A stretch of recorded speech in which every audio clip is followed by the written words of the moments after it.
Hey, what's up? This is Ricardo at Parts People, and in this video, we'll outline the steps for completing a part replacement on your Dell PC.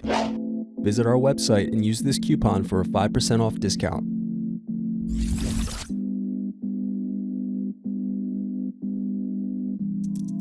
First, unscrew and slide out DVD optical drive. Then unscrew and remove bottom base.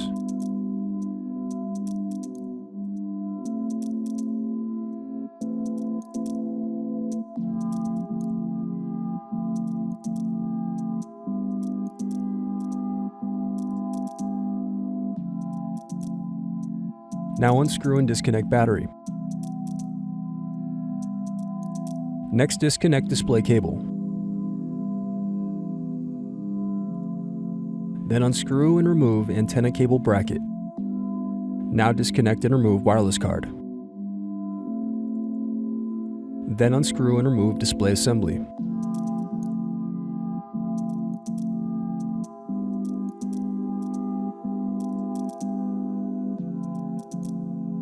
Now use fingers to separate and remove display bezel.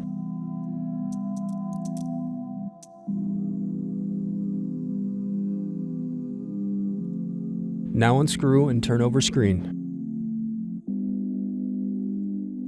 Then disconnect and remove screen. Thanks for watching. Don't forget to like and subscribe if you enjoyed this video. And if you need more, check out this playlist to watch other tutorials for your laptop. You can also click here to find parts for your laptop at partspeople.com.